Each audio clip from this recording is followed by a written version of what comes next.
आइए आज हम लोग रेनबो सेकेंड पढ़ेंगे। हाय क्या कि आप लोग कुछ ग्रामर के चैप्टर पढ़ चुके हैं, तो मैं सोचा कि आप लोग एक रेनबो सेकेंड के फर्स्ट चैप्टर आप पढ़ लीजिए। और इसमें मैं आप लोगों को बताना चाहूँगा कि जो पढ़ चुके थे फर्स्ट चैप्टर तो वे पढ़ लिए ही थे, लेकिन जो नहीं पढ़े थे तो वे भी पढ़ेंगे। तो लेकिन एक बात मैं यहाँ पर बताना चाहूँगा आप लोगों को कि जो किस तरह से रेनबो सेकेंड की तैयारी करना है, कैसे पढ़ना है। सबसे पहले मैं आप लोगों को इसके बारे में बताया था कि आप रेनबो सेकेंड का जो कंटेंट्स है, जिसको विषय सूची कहते हैं, इसके लेखक के नाम और रचना के नाम, लेखक के नाम और रचना के नाम जो है आपको याद करना है। तो यहाँ पर मैं रचना का नाम और उसके लेखक का नाम का जो प्रोनाउंसिएशन है यहाँ पर मैं कर देता हूँ, और आप भी घर पर तैयारी करते रहेंगे। तो इंडियन सिविलाइजेशन एंड कल्चर, इसमें प्रोज में हम लोग अभी चल रहे हैं। Indian civilisation and culture, Mahatma Gandhi. याद रखिएगा, आप जो याद कीजिएगा इसको किस तरह से याद कीजिएगा, इसके लेखक के नाम और रचना के नाम स्पेलिंग सहित याद कीजिएगा, जिससे क्या होगा कि अगर आपको लिखने के लिए कोई अगर परीक्षा में क्वेश्चन लिखने के लिए आ जाए कि लेखक का नाम लिखिए या मतलब जो है रचना का नाम लिखिए, तो आप उस समय में कोई प्रॉब्लम आपको नहीं होगी। तो आइए हम लोग चलते हैं। Indian civilisation culture, Mahatma Gandhi. Bharat is my home, doctor Zakir Hussain. A pinch of snuff, Manohar Malgonkar, या मालगोनकर भी कह सकते हैं, Malgonkar. I have a dream, Martin Luther King Jr. Ideas that have helped mankind, Bertrand Russell. याद रखिएगा, इसको याद कर लीजिएगा तो आपको इससे क्या बेनिफिट होगा वह भी बात मैं आप लोगों को बता देना चाहूँगा कि इससे आप जैसे कि 11 प्रोज में हैं और 10 पोइट्री में हैं, तो आप अगर इनको याद कर लेते हैं तो 10 मार्क्स जो है निश्चित रूप से ऑब्जेक्टिव में भी और स्टोरी ऑफ इंग्लिश से भी रिलेटेड रहता है। 10 मार्क्स आपको निश्चित रूप से इससे प्राप्त हो जाएगा। 6 मार्क्स तो मैच करने वाला हो गया और 5 मार्क्स ऑब्जेक्टिव टाइप का, 10। इसलिए हम सोच रहे हैं कि आप लोग जो भी विद्यार्थी मतलब याद कर लीजिएगा तो ये 10 मार्क्स आपको रेनबो सेकेंड में निश्चित रूप से मिल जाएगा। A pinch of snuff, Manohar Malgonkar. Ideas, I have a dream, Martin Luther King Jr. Ideas that have helped mankind, Bertrand Russell. The artist सिगानोया, a child is born, Germaine Greer. How free is the press, Dorothy L. Sayers. The Earth, H.E. Betts. India through traveler's eye, Pearl S. Buck. A marriage proposal, Anton Chekhov। ये pros का हो गया। Poetry में आइए, Sweetest love I do not go, John Donne। Song of myself, Walt Whitman। Now the leaves are falling fast, W.H. Auden। To autumn, John Keats। बहुत इसको ottoman पढ़ते नहीं, ऐसा नहीं पढ़िएगा, to autumn, John Keats. An epitaph, Walter de la Mare. The soldier, Rupert Brooke. Macavity, the mystery cat, T.S. Eliot। Fire hymn, Keki and Daruwalla. Snake, D.H. Lawrence. My grandmother's house, Kamala Das. आप इसको निश्चित रूप से याद कर लीजिएगा।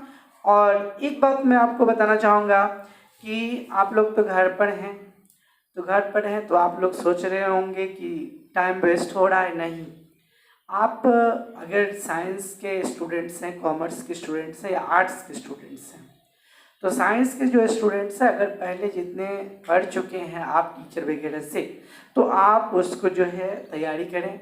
और इंग्लिश में आपके पास बहुत होमवर्क है, जैसे कि सबसे पहले आप स्ट्रक्चर तैयारी कर लीजिएगा। जो नए भी विद्यार्थी हैं जो बाद में आना चाहते हैं, जुड़ना चाहते हैं, तो वे टेंस के स्ट्रक्चर क्लियर कर लीजिएगा। इसके बाद वॉइस पढ़ लीजिएगा। वॉइस के बाद आप इम्फेटिक सेंटेंस पढ़ लीजिएगा। इम्फेटिक सेंटेंस के बाद रिमूव टू पढ़ लीजिएगा। रिमूव टू के बाद interchange of degrees of comparison पढ़ लीजिएगा। इसके बाद अफर्मेटिव से नेगेटिव आगे हम आप लोगों को और पढ़ाएंगे। और बुक की जो तैयारी कीजिएगा वह कैसे कीजिएगा ये भी मैं जानकारी देना चाहता हूँ। आपके पास अभी इनफ टाइम है घर पर, अगर आप इच्छुक होंगे। याद रखिएगा कि मैं पहले भी यह चर्चा कर चुका हूँ कि अगर आप घर पर भी हैं तो 100 इंग्लिश 100 हिंदी, मतलब 100 इंग्लिश 100 हिंदी आप अच्छी तरह से तैयारी कर सकते हैं। तो आप सोचेंगे कि ग्रामर, तो ग्रामर आप जो मैं पढ़ा ही रहा हूँ। और अगर बुक में क्या है कि अगर आपके पास बुक है वहाँ पर अगर नहीं भी है तो अवेलेबल कर लीजिए। और आप जैसे कि मैं यहाँ से भी पढ़ा रहा हूँ इंडियन सिविलाइजेशन एंड कल्चर, यहाँ से मैं स्टार्ट कर रहा हूँ। तो सबसे बड़ी बात है कि आप जो ये अभी पढ़िए घर पर, कैसे पढ़िएगा, डेली कम से कम 3 पेज पढ़िए। तो ऐसा नहीं कि अभी तीनों पेज एक ही साथ पढ़ लीजिए। अभी जैसे कि एक पैराग्राफ पढ़िएगा तो पैराग्राफ में क्या होगा, जैसे कुछ वर्ड आया तो वह वर्ड आप एक कॉपी बना लीजिएगा, उस वर्ड का प्रोनाउंसिएशन और उसका जो मीनिंग है उसको आप कॉपी में लिख लीजिएगा, उसको याद कर लीजिएगा। फिर इस तरह से आप जो है ना, मतलब डेली अगर 1 पेज भी पढ़ते हैं, अगर 3 पेज भी पढ़ते हैं, सुबह में पढ़ लीजिए, फिर दोपहर में पढ़ लीजिए, फिर शाम में पढ़ लीजिए। इससे क्या होगा कि रेनबो सेकंड का आप जो है ना, रेनबो सेकंड आप शुरू से लेकर अंत तक आप पढ़ लीजिए घर पर। इससे क्या होगा कि आपका रेनबो सेकंड का जो मतलब वर्ड है, रीडिंग है, और मतलब जैसे कि इंग्लिश का मीनिंग है वो भी आपको लगाने में अब मन लगेगा। देखिए एक चीज़ और है कि हमारे जितने भी पुराने स्टूडेंट्स हैं, नए जो हैं तो वो तो है ही, लेकिन हमारे जितने भी पुराने स्टूडेंट हैं जो कि 70-60 स्ट्रक्चर पढ़ चुके हैं, तो वे स्टूडेंट हिंदी लगा सकते हैं। आप घर पे बैठिएगा नहीं, क्योंकि इंग्लिश का होमवर्क आपको पूरी तरह से दे दिया गया है। मैं पहले भी चर्चा किया था, जब आप होली के पहले आप हमसे मिले थे और जब आप जा रहे थे घर, तो मैं आपको बताया था कि रेनबो सेकंड आप पूरी तरह से पढ़ लीजिएगा। लेकिन आपके मन में होगा कि हम गांव में हैं, हमको कोई देख नहीं रहा है, या हम किसी दूसरे जगह पर हैं, कोई हमको पढ़ाने पर मतलब कहने वाले नहीं कि आप पढ़िए। याद रखिएगा कि जो स्टूडेंट्स तैयारी करना चाहते हैं, जो आगे बढ़ना चाहते हैं, तो याद रखिएगा ये एक ऐसा समय है कि जो गलत लोग हैं तो वे पीछे ही चले जाएंगे, जो अच्छे स्टूडेंट्स हैं। जो गलत स्टूडेंट वे पीछे चले जाएंगे, जो अच्छे स्टूडेंट वे आगे बढ़ते जाएंगे। अगर आपका 200 का मतलब हिंदी भी अगर आपका स्ट्रांग हो गया, और अगर आपका इंग्लिश भी स्ट्रांग हो गया, और आप ग्रामर पढ़ ही रहे हैं, उधर से जब आप आइएगा तो और जो बचा हुआ है साइंस या कॉमर्स या आर्ट्स में, तो आपको पूरा क्लियर हो जाएगा। तो कहने का मतलब ये है कि आप घर पर भी रह करके तैयारी कर सकते हैं। और याद रखिएगा कि टाइम जो है वो बहाना नहीं जानता है। Time does not know disease, मतलब कहने का अर्थ है समय जो है वो बीमारी को नहीं जानता है। तो आपके पास दुनिया में क्या हो रहा है नहीं, मैं आप लोग को टाइम एंड टेंस जब पढ़ा रहा था कुछ स्टूडेंट को, मैं बताया था टाइम को दुनिया से कोई मतलब नहीं है।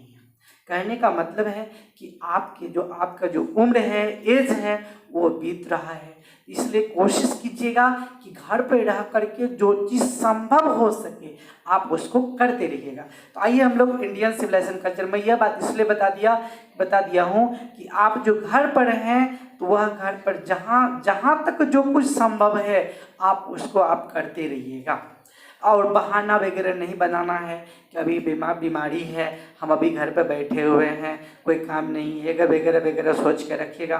तो याद रखिएगा कि जो तैयारी करने वाले हैं, मैं समझता हूँ कि वे आगे निकल जाएंगे और पीछे आप चले जाइएगा। इसलिए यहाँ पर न तो टाइम को वेस्ट करना है, न तो एज मतलब उम्र को भी, क्योंकि आप तो जानते हैं अगर 3 मंथ्स आप घर पर बैठे हैं तो निश्चित रूप से, अगर आप 3 मंथ्स घर पर बैठे हैं तो निश्चित रूप से 3 मंथ्स आपका सब्ट्रैक्ट हो गया, मतलब घट गया, तो डिक्रीज हो गया। तो आइए इंडियन सिविलाइजेशन कल्चर। इसलिए हम आज फर्स्ट चैप्टर पढ़ा रहे हैं कि जो पढ़े हुए भी होंगे तो वे भी सीख लेंगे, और जो नहीं पढ़ेंगे किस तरह से घर पे पढ़ना है ये भी बात मैं आपको विस्तार से बता देता हूँ।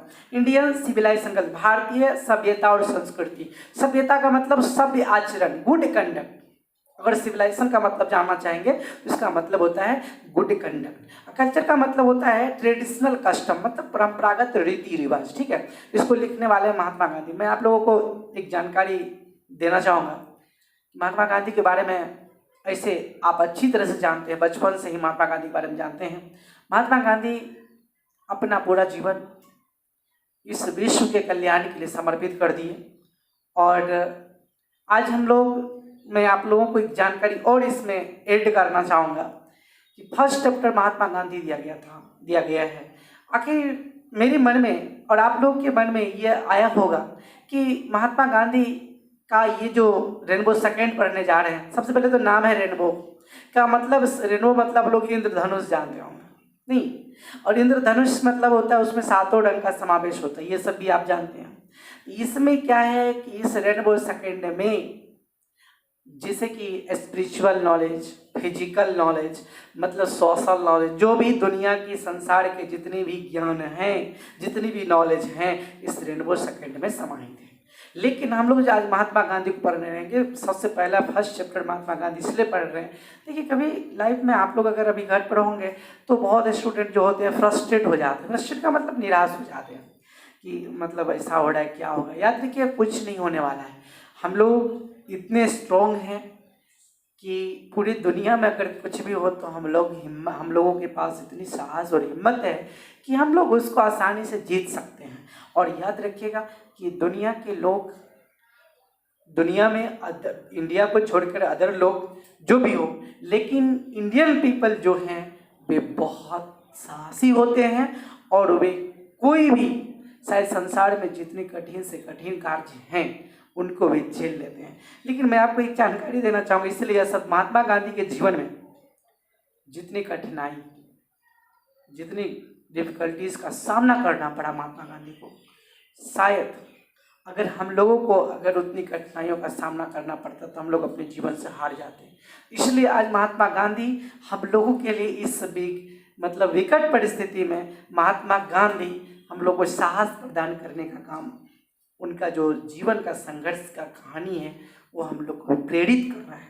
तो आइए और सीखते हैं। तो भारतीय सभ्यता और संस्कृति, महात्मा गांधी।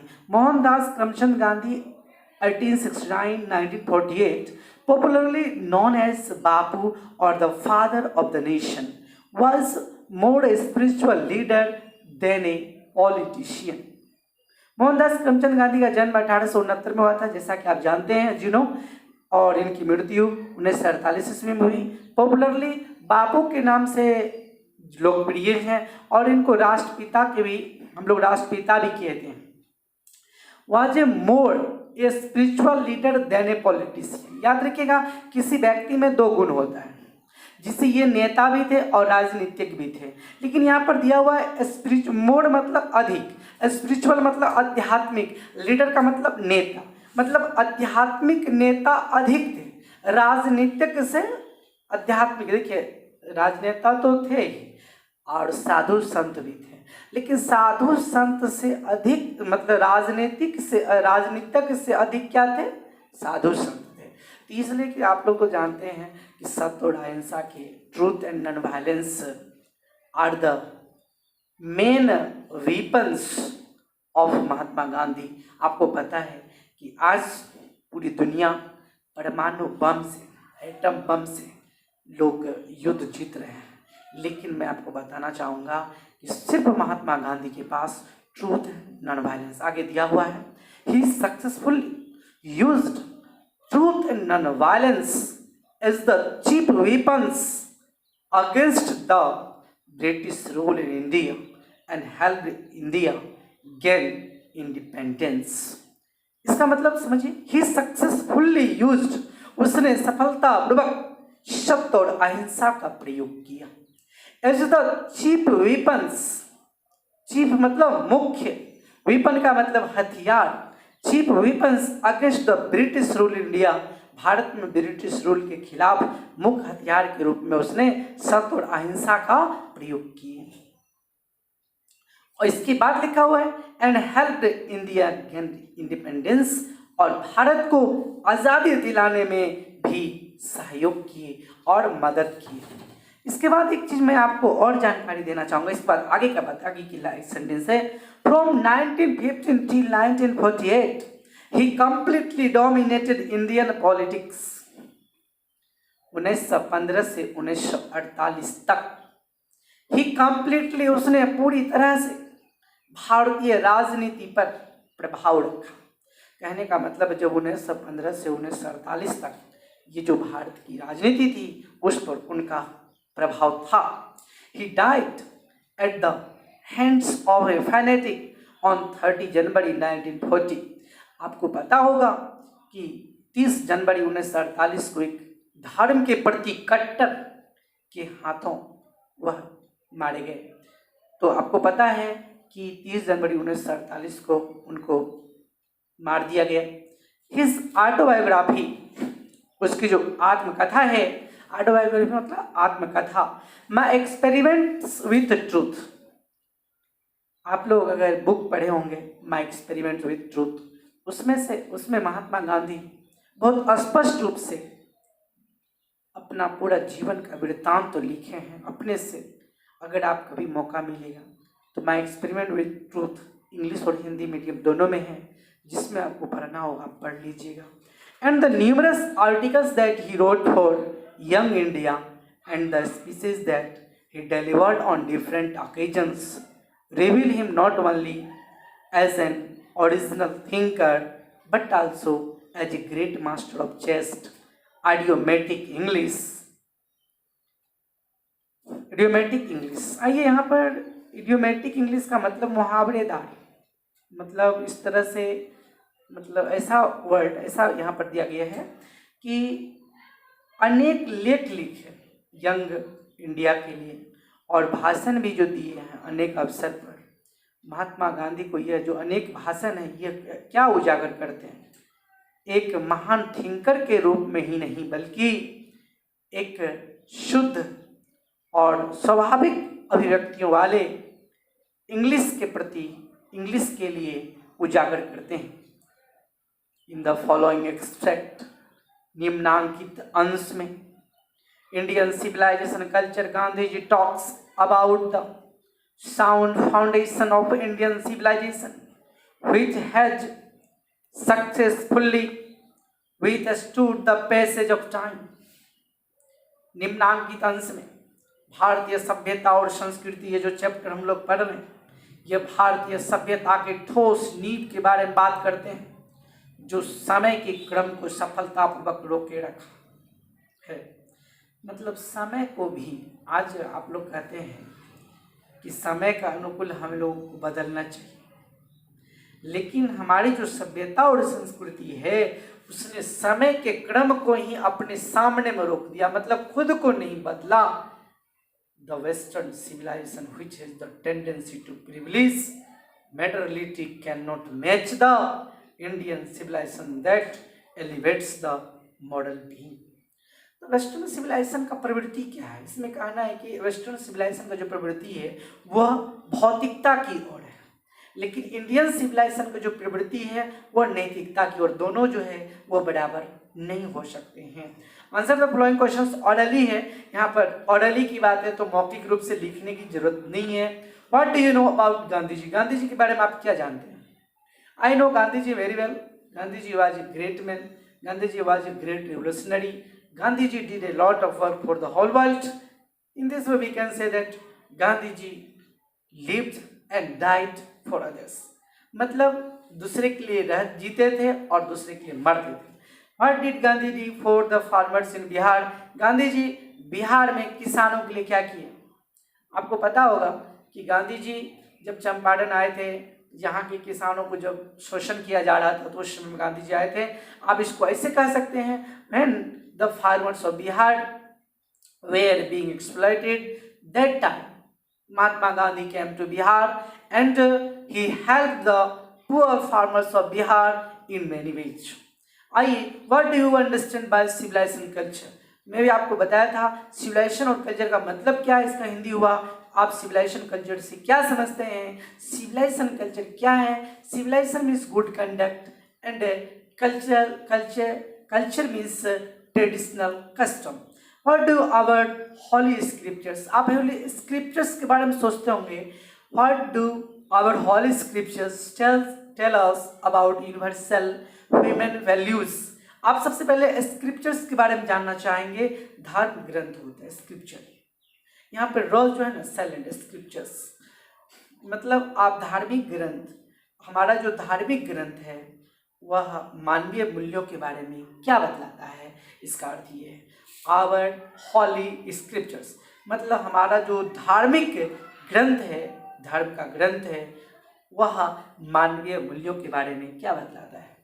तो याद रखिएगा, मैं आप लोगों को बताया था पहले भी, if you live in India you are very lucky, but I don't had anyone except our country. आप लोग सोचते होंगे कि दूसरे लोगों से मैं घृणा करता हूँ, ऐसी बात नहीं है। हमारा जो धार्मिक ग्रंथ है यह मानवीय मूल्यों के बारे में क्या कहता है, क्या बतलाता है, मैं आपको बताना चाहूँगा कि एक ही लाइन में मैं बताना चाहूँगा। All the creatures are the sons of God. We all are brothers and sisters. We should live for others. हम लोग का सोच है, if you study the Ramayana, you will know how to live, how to behave, how to talk, how to speak, and how to behave with one another. मतलब हम लोग किसी के साथ किस तरह से व्यवहार करें, ये चीज़ हम कैसे जानते हैं? हमारी जो सभ्यता संस्कृति है, हमारा जो धार्मिक ग्रंथ है। आप रामायण को पढ़ लीजिए, आप महाभारत को पढ़ लीजिए, आप कुरान को पढ़ लीजिए, आप किसी भी धार्मिक ग्रंथ को पढ़ लीजिए, उसमें मात्र यूनिवर्सल ह्यूमन वैल्यू ही है, मानवीय व्यापक मानवीय मूल्य के बारे में भी दिया गया है। न किसी से नफरत करना है, न किसी के प्रति बैर रखना है, सबको अपना मानना है, सबको एक जैसा करना है। तो मैं ये भी बताया, our holy scriptures tell us that we all are equal, we all have equal opportunity, we all are brothers and sisters and all the creatures are the sons of God. बिल्कुल क्लियर है, कोई दिक्कत नहीं है। अगर आप कभी जब क्लास में आएंगे तो पहले भी मैं बताया हूँ कि स्पोकन इंग्लिश में हम लोग डिस्कस करते हैं, ये सब चीज़ हम लोग डिस्कस करेंगे। आइए इंडियन सिविलाइजेशन एंड कल्चर को और देखते हैं। I believe that the civilization India has evolve is not be beaten in the world. I believe that, मैं विश्वास करता हूँ कि भारत की जो सभ्यता है वह विकास किया है, न कि ह्रास हुआ है भारत की सभ्यता का। इवॉल्व मतलब विकसित होना। मतलब मैं कल अगर इसका अगला नेक्स्ट वीडियो डालूंगा जिसमें वर्ड भी दे दूंगा, वर्ड के बारे में बोल दूंगा, इसका जो लास्ट वर्ड होगा इसमें सब में दिया गया है, आप बाद में लिख लीजिएगा। आज मैं इसलिए मैं स्टार्ट किया तो सोचा कि आप लोग मतलब वर्ड ही दे देंगे शुरुआत में तो आप लोग फ्रस्ट्रेट हो जाइएगा, इसलिए मैं सबसे पहले स्टार्ट किया पढ़ाने का। और याद रखिएगा, आप डेली 1 या 2 पेज घर पर इसको फाइनली, अगर अभी ज़्यादा समय है तो 3 पेज पढ़ के फाइनल कर लीजिएगा लास्ट चैप्टर तक, कोई दिक्कत नहीं होगी। I believe that the civilization India has evolve, मैं बताया, is not to beaten in the world. मैं विश्वास करता हूँ कि भारत की सभ्यता विकास किया है, न कि इस संसार में इनका ह्रास हुआ है। Nothing can equal the seeds sown by our ancestors. Nothing can equal. यहाँ पर अगर सब वर्ड का मीनिंग में बता दो कोई दिक्कत नहीं। नथिंग मतलब कुछ नहीं होता है, इक्वल मतलब बराबर होना, सीड्स मतलब बीज, सोन मतलब बोना, सो का भीतरी सोन है, बाय मतलब द्वारा, आवर एंसेस्टर्स मतलब हमारे पूर्वज, हमारे पूर्वजों के द्वारा जो बीज बोया गया है उसके समान इस संसार में कुछ भी चीज़ नहीं हो सकता है। मतलब हमारे पूर्वज जिस सभ्यता को बना के गए हैं संसार में उसके जैसा कुछ नहीं है। मैं आप लोगों को एक चैलेंज देके ये चीज़ जरूर कहूँगा, आप लोग हमारी सभ्यता और संस्कृति में कोई डिमेरिट्स हो तो वो कोई खुल करके बता दे। हमारी सभ्यता और संस्कृति में कोई डिमेरिट्स नहीं है, इसलिए आज हमारी सभ्यता और संस्कृति आज तक टिकी हुई है। आप कहिएगा सर, तो आप कहते हैं सभ्यता और संस्कृति इतनी मजबूत है, तो फिर आप जो है, हम कह रहे हैं कि हमारे पूर्वज जो बीज बोए हैं उसके समान इस दुनिया में कुछ नहीं है। तो आज अमेरिका, चीन वगैरह वगैरह जो इतने विकसित देश हैं, फिर उसके सामने में देखिए एक चीज़ मैं आपको बताना चाहूँगा। अगर आप जानते हैं कि इस जगह पर बहुत बहुमूल्य पत्थर है, आपको खोद करके निकालना पड़ेगा, हम नहीं निकालेंगे, और आप उस चीज़ को भूल जाइएगा तो आप तो बर्बाद हो जाइएगा। तो हमारी सभ्यता और संस्कृति के समान दुनिया में कुछ नहीं, बात सही है, लेकिन हम लोग अपनी सभ्यता और संस्कृति के मूल्य को भूल गए, इसलिए हमारी सभ्यता आज हम लोग इतने पीछे चले गए। तो मैं उस पर नहीं जाना चाहूँगा, लेकिन यहाँ पर जो मैं, अगर आपके मन में क्वेश्चन आता होगा तो मैं यहाँ क्लियर कर दिया। Rome went, Greece shared the same fate, the might of the Pharaohs was broken, Japan has become westernised, of China nothing can be said, but India just still somehow or other sounded the foundation. Clear है? आइए देखते हैं। रोम went मतलब रोम की सभ्यता समाप्त हो गई, मतलब रोम की सभ्यता विनाश हो गई, रोम की सभ्यता का। Greek shared the same fate, Greece shared the same fate, Greece के साथ भी वही हुआ। The might of the Pharaohs, Pharaohs का मतलब प्राचीन मिस्र के शासक की शक्ति को भी तोड़ दिया गया। जापान हैज बिकम वेस्टर्नाइज्ड मतलब जापान भी बदल गया है। Of China nothing can be said, लेकिन चाइना के बारे में तो कुछ नहीं कहा जा सकता है। बट इंडिया इज स्टिल, लेकिन भारत अब भी किसी न किसी तरह से ठोस नींव पर आज आधारित है, मतलब ठोस नींव पर आज खड़ा है भारत। तो आप लोग सोचिएगा कि पूरे दुनिया की सभ्यता बदल गई, लेकिन आज हमारी सभ्यता और संस्कृति, ये जो हम लोग पढ़ रहे हैं 100 ईयर्स एगो, मतलब 100 वर्ष पहले महात्मा गांधी इसको लिखे थे, लेकिन आज की जो सभ्यता है उसमें कुछ परिवर्तन हुआ है। लेकिन आज भी हम लोग अपने गांव सब में देखते हैं कि आज भी भारत की सभ्यता और संस्कृति आज भी वैसा ही है। तो कुछ चेंज हुआ है, लेकिन धीरे धीरे। The people of European learn their relations from the writing of the main of Greece or Rome, which exist no longer in their formal glory. आपको एक आश्चर्य लगेगा, यूरोप महादेश के लोग सोचते हैं अपना ज्ञान सीखना चाहते हैं, सीखते हैं किससे? ग्रीस और रोम के जो लोग हैं, जो रचना लिखे हैं, उस रचना से यूरोप महादेश के लोग सीखना चाहते हैं। रोम और क्या कहते हैं, रोम और ग्रीस की सभ्यता को जानना चाहते हैं, उसको सीखना चाहते हैं। In trying to learn from them the European images that they will avoid the mistakes of Greece and Rome, such is their pitiable condition. आइए समझते हैं। In trying to learn from them, उनसे सीखने की कोशिश करने में यूरोपवासी कल्पना करते हैं कि वे लोग ग्रीस और रोम की गलती से बचेंगे और उन लोगों की सभ्यता और विकसित होगी। सच इज देयर पिटिबल कंडीशन, ऐसा जो सोच है उनका वो एक दयनीय दशा है। मैं आपको यहाँ पर जानकारी देना चाहूँगा, यूरोप महादेश के लोग सोचते हैं कि रोम की सभ्यता बर्बाद होगी, मतलब रोम और ग्रीस की सभ्यता तो रहा नहीं, हम उसके रचना से सीख करके रोम और ग्रीस के जैसा हम लोग बना लेंगे। तो महात्मा गांधी कहते हैं इस तरह का जो सोच है वह गलत है, वह दयनीय दशा है, जो समाप्त हो गया, जो सभ्यता आज है नहीं। अगर फिर हमको उनकी रचनाओं से पढ़ करके उस सभ्यता का अनुकूल चलेंगे तो फिर आज न कल तो बर्बाद हो जाएंगे। लेकिन भारत की सभ्यता ऐसी है, जब से बना था तब से आज तक है। याद रखिएगा कि भारत की सभ्यता में कोई अवगुण नहीं है। तो आप लोगों के मन में हो सकता है कि आप कह सकते हैं देखिए कुछ भ्रष्ट लोग इस हमारी सभ्यता में कुछ ऐड कर दिए, तो वह हम लोगों को हटा के बात करना है, जैसे अंधविश्वास है, ये तो हमारी सभ्यता में नहीं है। दूसरी बात ये है कि भाईचारा, तो याद रखिएगा हमारी सभ्यता का मूल मंत्र ही यही है। और तीसरी बात, एक बात मैं आपको बताना चाहता हूँ, ये जो मतलब जाति धर्म वगैरह कुछ इस तरह से नफरत फैलाने वाला बात जो है, हमारी सभ्यता और संस्कृति में यह नहीं है। जो सभ्यता और संस्कृति में जीव को शिव कहा गया है, तो याद रखिएगा वह सभ्यता और संस्कृति पूरे विश्व में कहीं नहीं। तो इसलिए मैं आपको क्लियर कर देना चाहूँगा कि हमारी सभ्यता और संस्कृति आज भी मौजूद है, आज भी जीवित है।